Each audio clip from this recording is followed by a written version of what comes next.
শেষ করতে চাই আপনার কাছ থেকে, আপনার অভিজ্ঞতা থেকে, যে আপনি তো অনেকগুলো কাজ করেছেন, এখানে কোনো মজার অভিজ্ঞতা আছে বা যে এমন কোনো অভিজ্ঞতা আছে যেটি আপনাকে খুব নাড়া দিয়েছে?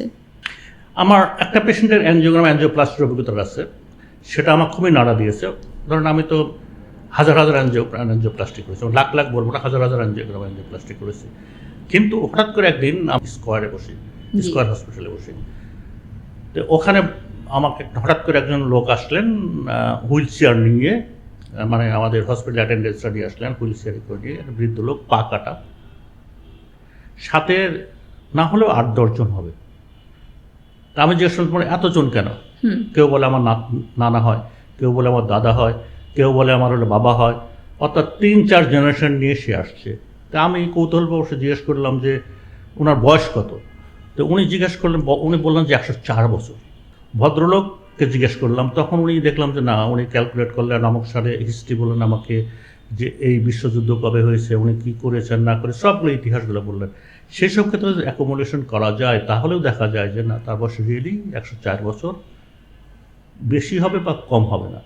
তো 104 বছর রোগীর অ্যাঞ্জিওগ্রাম বা অ্যাঞ্জিওপ্লাস্টি করা, এটা তো আনরিমার্কেবল। এটা কিন্তু রোগীর খুব চেস্ট পেইন হচ্ছে, এবং চেস্ট পেইন হচ্ছে এমন যেটা হলো কি, সে নামাজ পড়তে গেলে হঠাৎ করে বুকে ব্যথা শুরু হয়, এবং সে ব্যথার জন্য সে বসে পড়ে, শুয়ে পড়ে, নামাজ পড়তে পড়তে সে শুয়ে পড়ে।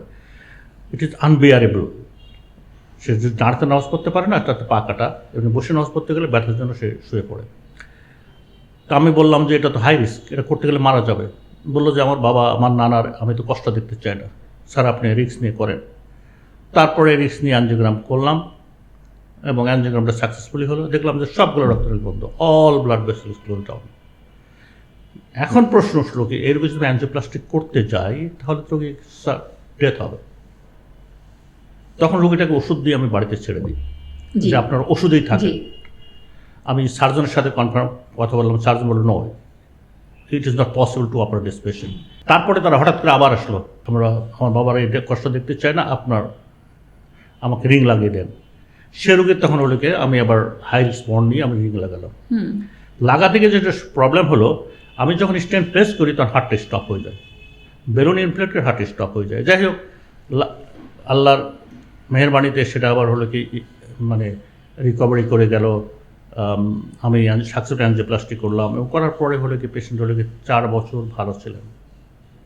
আচ্ছা, 4 বছর ভালো ছিলেন, এবং it was published in the international journal, and also the present in the TCT, ওয়ার্ল্ডের সবচেয়ে বড় কনফারেন্স টিসিটিতে সেটা কিন্তু পাবলিশড হয়েছে। সো দিস ইজ, এটা কিন্তু আমাকে পুরো নাড়া দিয়েছে।